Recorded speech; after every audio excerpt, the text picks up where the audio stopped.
Welcome back to Next Gen Console Watch, our show following all the news and goings-ons with the PlayStation 5 and Xbox Series X. I'm Daemon Hatfield, and as always, I'm joined by Jonathon Dornbush, host of IGN's PlayStation podcast Beyond. Beyond. Hey, Daemon. Hello there, and special guest this week, Jada Griffin, who is not only community lead for IGN, but it's also a big JRPG fan, which is perfect for the topic of this very show. Jada, thank you so much for joining us today. Thank you for having me on. I'm super excited to talk about my favorite genre games. Perfect. It is the topic. This episode is upcoming next gen JRPGs. So specifically JRPGs that are on their way to PlayStation 5, Xbox Series X, or perhaps both. And of course, the big one was announced this week, and that was Kingdom Hearts 4.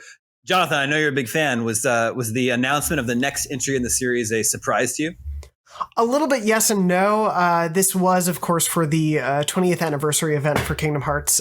It's hard to believe it's been 20 years, but it was something where I expected a big reveal of a new Kingdom Hearts game. I think a lot of fans were sort of anticipating, it's such a great anniversary, such a round, nice number. You would expect something. I think knowing that it was Kingdom Hearts 4 was what we got was definitely a bit surprising, but I think it makes sense because as the reveal showed, this is sort of a new arc for them, a new chapter in the overall story. So it makes sense to start it with a big, proper numbered entry of the game and kind of set that expectation that this is a really big beginning for players.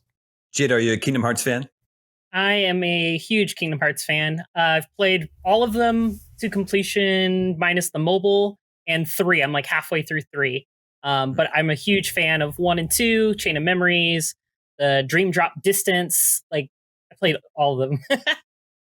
358 divided by 2 days? 358 over 2. 358 over 2. I actually really like the deck building mechanics in that one, where you had to kind of like Tetris in the pieces for your upgrades and stats and stuff. That was a lot of fun for me. But this one, Jonathon, this was probably a ways off. We were during our weekly planning meeting for the show, we were sort of half joking that this could be a very early PlayStation 6 game that's just been announced. Yeah, we might start to get to the cross-gen gap there. I think it's certainly something that, I wouldn't expect this in the next year or two. I've sort of been loosely when we Jada and I, in fact, talked about it on Podcast Beyond this week. We're looking...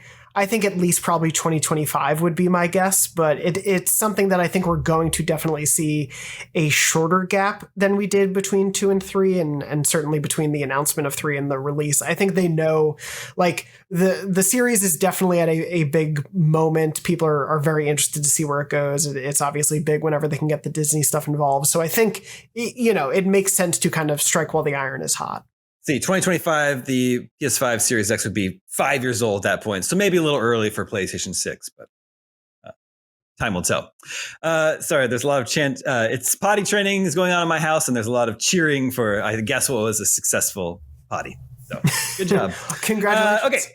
Okay. Something that's coming, a JRPG, next-gen JRPG that's coming a little bit more in the nearer future is Eiyuden Chronicle Rising. That one's coming next month. May 10th is the release date. Series X and PS5, and that one's launching into Game Pass. And as I understand it, this one's sort of a stopgap to the major release, which was Eiyuden Chronicle 100 Heroes, expecting next year, and that one is a spiritual successor to Suikoden. Jade, am I getting all that right? Yeah, this one's going to be a prequel to the 100 Heroes full launch. You're going to have stuff that's going to your progression is going to carry over. I don't know exactly how much of it. I believe a good chunk of it's going to carry over. But from what we've seen in the trailers, you have a party of 3 that you swap through on the fly. The combat looks to be a lot of fun. And I'm excited to get my hands on it with Game Pass next month. I've never played Suikoden, but I feel pretty confident I would like Suikoden. Is there any convenient way to play it today? No, okay, cool. Not really. Cool. The last little release we got was Suikoden 5 on the PS2. And that one is almost as rare as some of the older ones for the PS1. So good luck to anybody who's hunting for that. Maybe with the all-new PlayStation Plus. We'll see. Maybe. There's a couple more that actually have release dates this year, next-gen RPGs. Soul Hackers 2 is set for August 26th, both PS5 and Series X. That's the 5th installment in the Devil Summoner series, which itself is part of the Megami Tensei series. Is that right? Mm-hmm. I believe, I believe you're right there on the numbers and everything. Yeah, it spins out very far in that series. Is there anything else we know about Soul Hackers 2 at this point?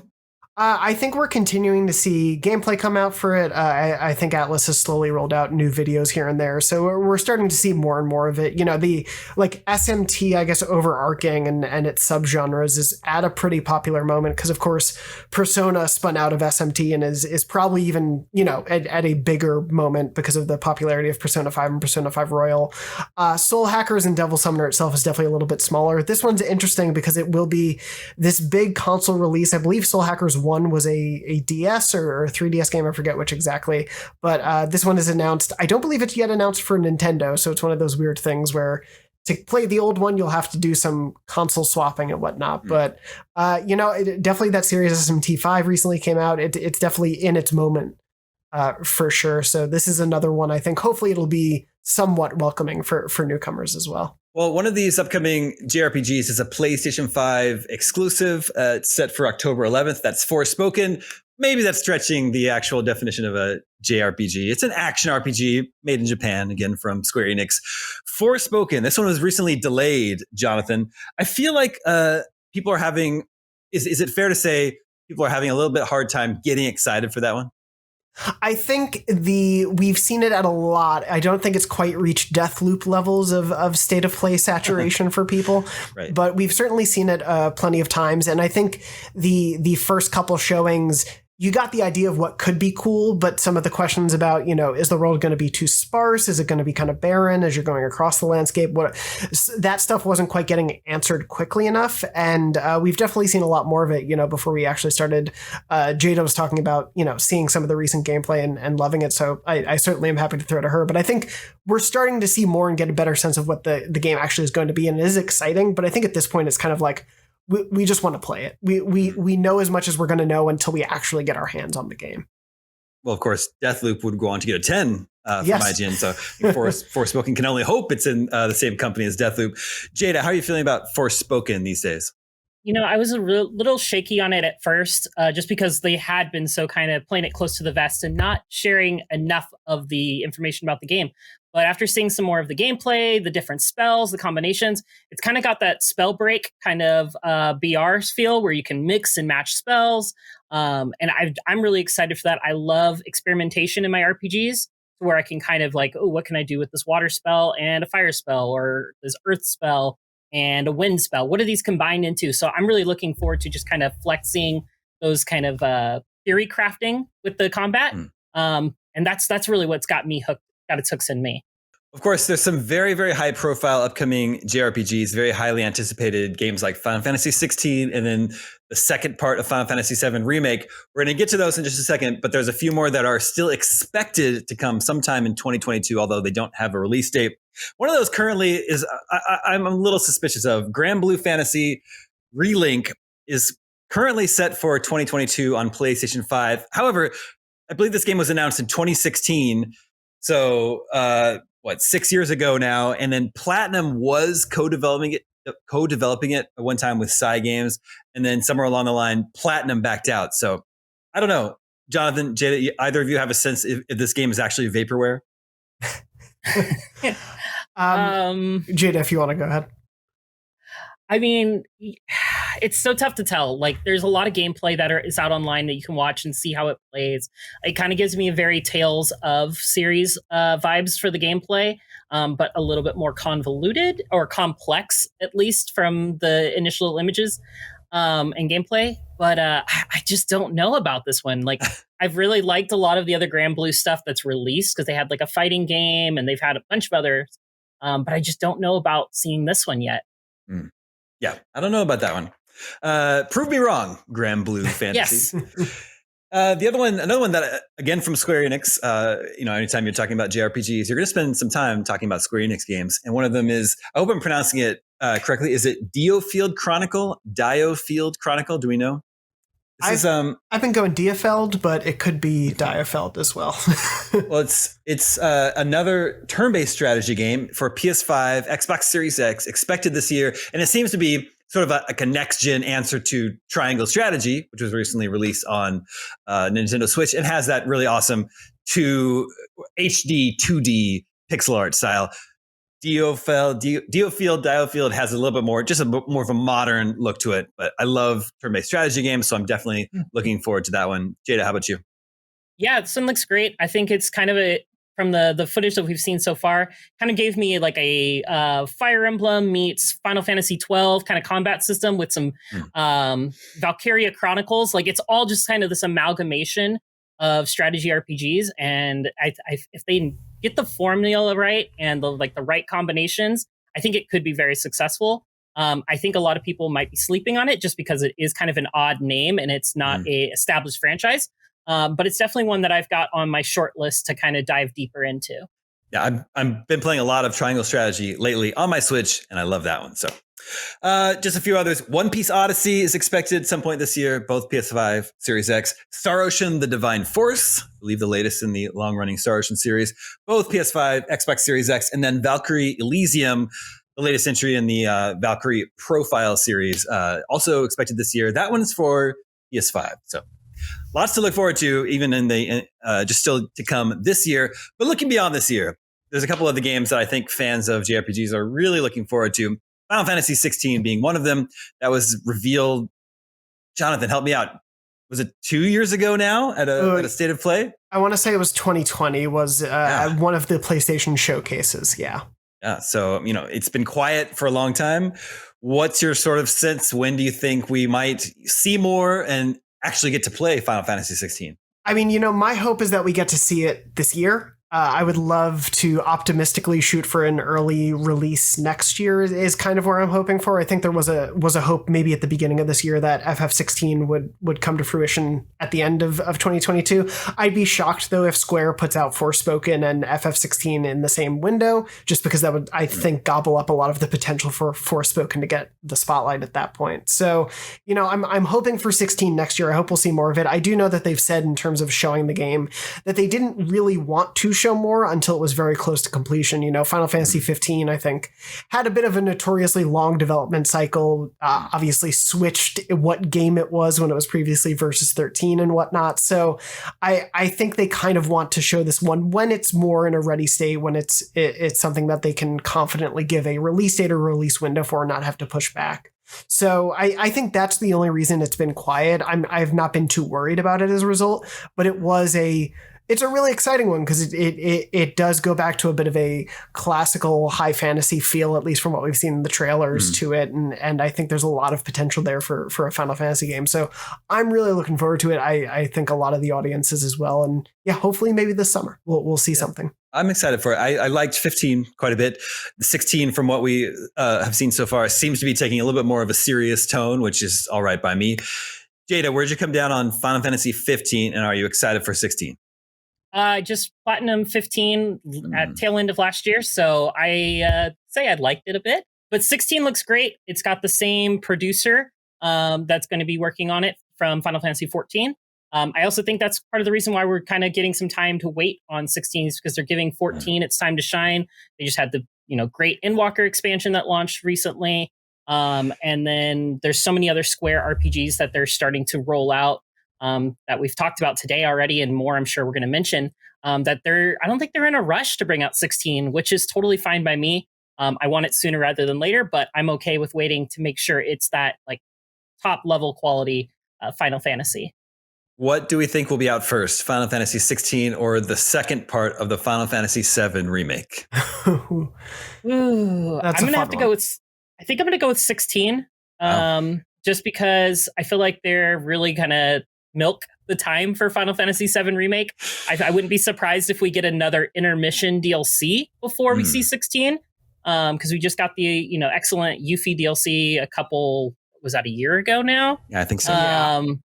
But yeah, that DLC was amazing. So I wouldn't be surprised if we see more of that, so they can kind of maybe close the book with chapter 2. If maybe we get a Cid or a Vincent DLC intermission, and then they do, hey, here's part 2 in 2030. And that's the rest of it. I don't know, Jonathan. What do you think? Yeah.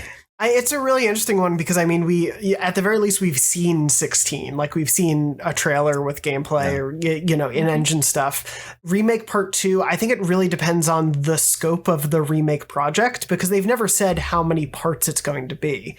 I think the light hope is a trilogy works neatly, but considering what Remake Part 1 adapted of the entirety of 7, who's really to say? My bet would be sort of 16, Remake Part 2, and then Kingdom Hearts 4 in terms of those three, with another Square RPG that we may mention somewhere in there as well. But I think it's going to be a little bit more. I would not be shocked if we see 16 again soon and also see the proper reveal of Remake Part 2. But, if it's really going to push and be as big and expansive of a dive into 7 as Remake Part 1 was, I would not be shocked if it's after 16. Well, the last one I wanted to mention is the next installment in the Dragon Quest series, Dragon Quest 12. It doesn't have any sort of release window at the moment, but Jada, is Dragon Quest also a series that you're a fan of? Yeah, 11.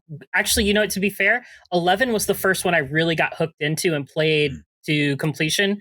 And I'm so excited to potentially go back and play some of the older ones if we get them on that PS Plus subscription. And I think 12 could really hopefully propel it into the minds of more gamers nowadays because I don't think it gets the love that it deserves compared to some of its other siblings in the Square household. Yeah, I've been meaning to get into Dragon Quest 11 because I hear nothing but good things about it. So I think it is a really kind of exciting time for JRPG fans. There's lots on the horizon. For both of you, of the games that we mentioned, which one is your most anticipated next-gen JRPG, Jonathan? Ooh, I mean, Kingdom Hearts 4 would be the obvious answer for my Kingdom Hearts fandom, but because I just don't, the fun thing about that one is I really genuinely don't know what the scope of it's going to be, what it's going to look like in its totality, what worlds we'll go to. So it's a lot of unknowns. I think for me, I cannot wait for whatever Final Fantasy 16 ends up being. I haven't actually played a ton of Final Fantasy. It's actually a bit of a missing franchise for me that I've meant to go back to for a lot of it, but I was really taken with what we've seen of that game so far and think it could be a really special one, especially knowing the talent that's involved behind the scenes and all of that. So I'm really hopeful for that one. And Jada, how about you? I think the easy one for me is Final Fantasy Remake Part 2, or whatever other DLCs we get between that.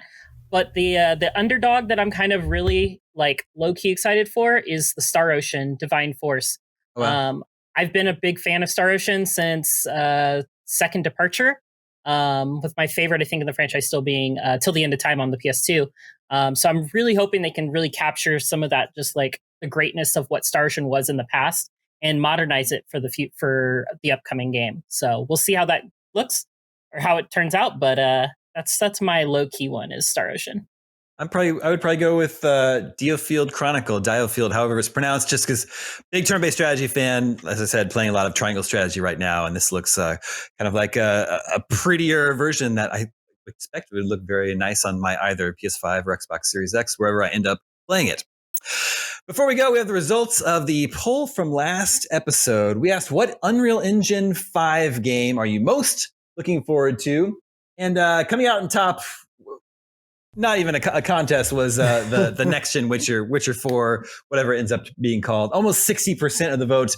The next nearest winner was the next Tomb Raider, which only had 18% of the vote. So, Jonathan, a lot of people out there excited to play The Witcher. I guess in spite of the fact that, Cyberpunk, that was the last game CD Projekt Red released. It's in a good place now, but it wasn't in a good place at launch a couple years ago. But I guess a lot of people aren't holding that against them. Yeah, I think it's certainly also something that CD Projekt Red knows is that perception when it comes to Cyberpunk, and I do think they're going to take their time with The Witcher. Unfortunately, we'll have to wait for The Witcher on next gen in general because the PS5 and Xbox Series version got delayed this week as well. The patch for Witcher 3. So, we'll be looking at The Witcher at some point on next gen, even if it's just The Witcher 3 for a little while. Even if it's, Witcher 3, 4, whatever it's called. A poll for you to vote on, dear viewers, for next episode. We want to know which next gen JRPG are you looking forward to the most? To Kingdom Hearts 4, Final Fantasy 16, Final Fantasy 7 Remake Part 2. Make sure to vote at IGN.com and we'll share the results with you next episode. And that's going to do it for this edition of Next Gen Console Watch. Thank you to both Jonathon and Jada for joining me. Thank you to Alan working behind the scenes to make this episode possible. My name is Damon. We'll be back next Friday, 6 a.m. Pacific, 9 a.m. Eastern with more PlayStation 5 and Xbox Series X news. We'll see you then.